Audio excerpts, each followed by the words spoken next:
Aiden here with Lead Pro for the Clean Pros. Now, today I want to start by kind of going through the process of lead generation. And it's not an easy process because there's many different moving parts when you really break it down and think about the concept from a whole. Now, specifically, I want to talk about lead generation versus prospecting versus persuasion versus growing the customer.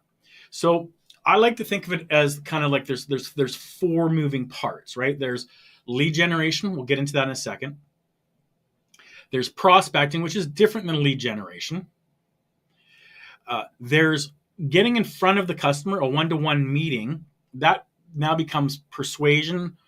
I prefer that word over closing. And then once you get the customer, what is the best way to keep the customer and to grow the customer? Now, when we're talking about keeping a customer, it's almost impossible to keep the customer on your own as a salesperson. There's a whole team effort, right?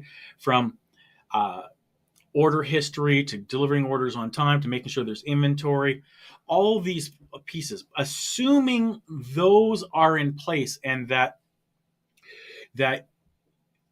you're covered in that area, then keeping the account, we can have a particular strategy. But if you don't have those in place, if your company keeps delivering poor product that doesn't look good, is not happy with the customer and stuff like that, it doesn't matter how good you are, you're going to get out of jail card a few times, and then they're going to start looking elsewhere. And that's what we're looking for as salespeople, is an opportunity, right? So it's good, important to create the differentiation there. Now, what I want to talk about today and over the coming weeks is, the lead generation, the prospecting, the persuasion, the growing. What are the moving pieces and how does those look? So, with respect to lead generation, which is what I want to talk about and focus on today, particularly, is there's basically what I like to think of as four particular aspects that we need to focus on and need to think about. Okay. Now, as obvious as some of this is, there's a saying that I heard, I think it was Brendon Burchard said, there's a difference between common knowledge and common practice, right?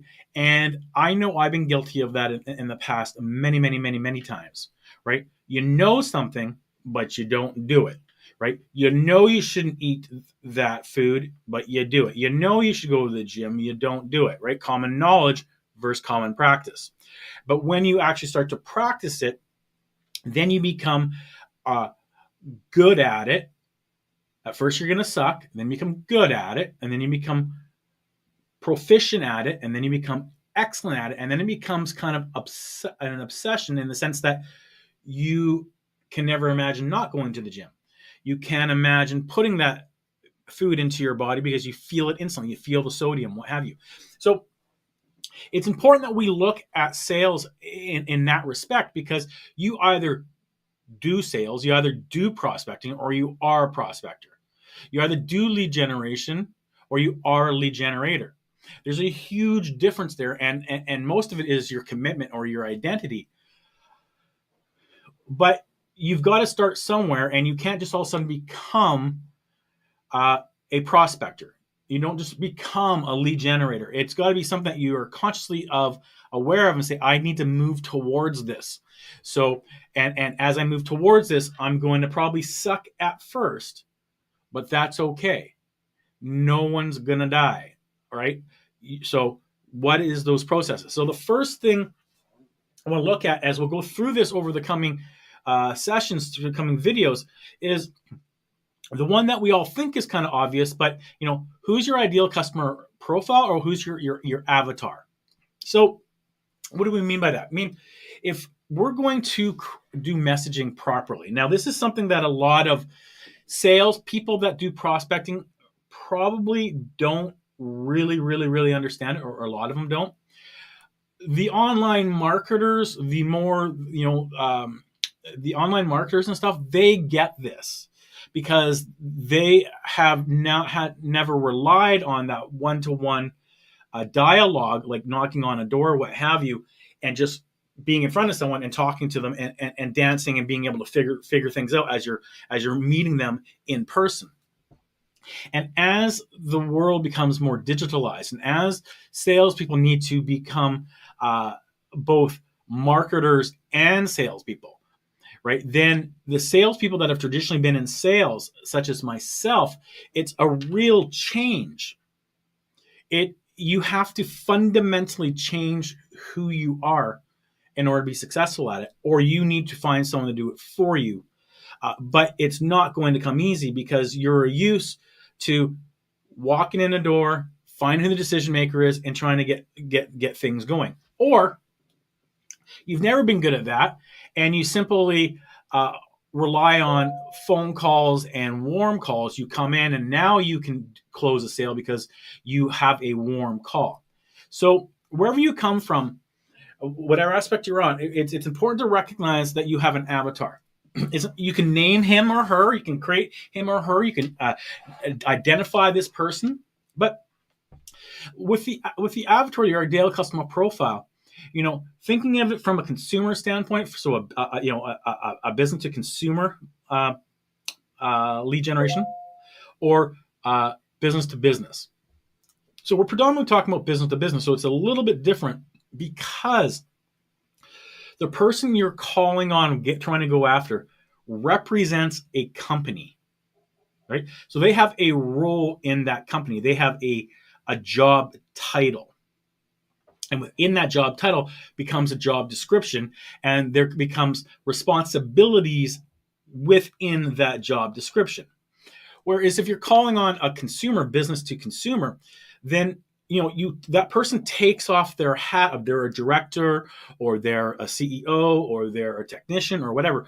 They're just a human being, right? They're not representing anyone but themselves. So now they can make a decision for themselves based on their own wants, needs, and dreams, aspirations, things like that. So if you know what that person, what his or her dreams are as a consumer, then you can hit right where they are. What do they think about as they're driving to work? When they're home with their wife or children, what are the fears and things they're going through? And so that is a different angle, a different perspective than B2B.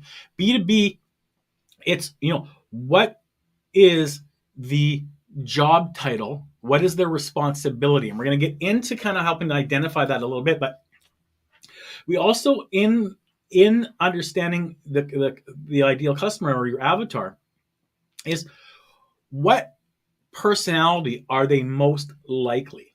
So if we just look at the personality type from the 4 basic personalities, I know you can go 8, 9, 10, 11, 12 more. But if you just break it down to the basic 4, right? There's 2 that are outgoing and 2 that are more introverted, right? There's more task focused, outward focused.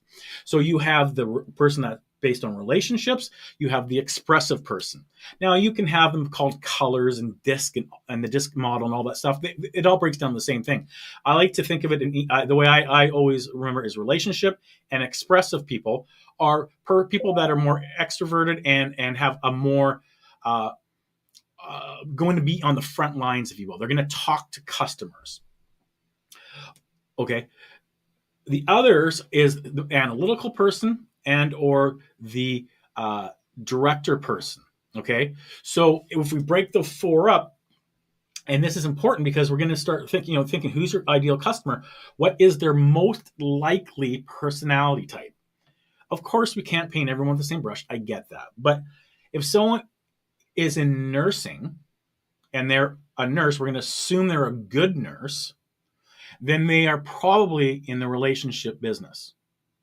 They care about people and they are looking after people and they're having a relationship looking after the person. Now, there are bad nurses out there that don't care. Get it. But most are very good, very caring, and do things that I personally couldn't and wouldn't do, such as looking after wounds and things like that. But they care. So they're relationship focused. If you're talking to a more salesperson, maybe he or she has a fancy watch, nice car, they're extroverted, they're entrepreneurial, they're salespeople, they're expressive. Okay. Likewise, the analytical person, that person's going to be more, your bookkeeper, your accountant, your computer scientist, science person, your tech guy. They used to call them geeks, right? Or they do call themselves geeks. So they're more introverted, and they weren't out. They weren't out in the smoking pit talking to everybody at school. They're in the school, in the classrooms, working on the computers, whatever they were doing. So they're more introverted. And likewise, the director personality, kind of like your Stephen Jobs type of personality, your Donald Trumps, that type of thing. They're short, to the point, what have you. So understanding those personalities is important. But with respect to today, creating your avatar is the job title. So if you're calling on the director of nursing, he or she's probably been a nurse. They are probably relationship focused. And so you can have recognize that your messaging and all that stuff is going to have a little bit of that towards it. You might try to build a relationship. We get them on the phone. You see them, the content, the emails, whatever. It's going to be relationshipy. It's going to be, personable. With the expressive person, it's going to be more bigger picture, more faster pace, relationship focused, but not so much of a connection as opposed to moving the ball forward, right? Achieving your goals, making your number, that type of thing.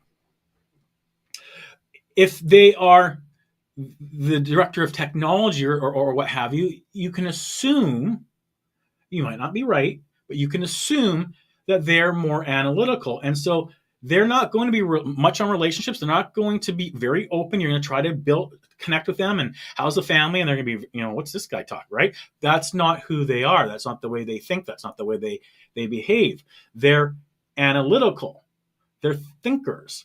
So they're the fewer percentage that I really had a hard time selling to when I first started, because they're the ones that would ask me, what's the airflow?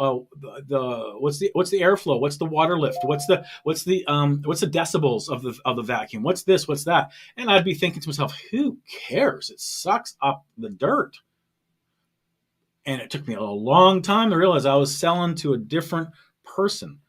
I was selling to someone that was almost the opposite of me, right?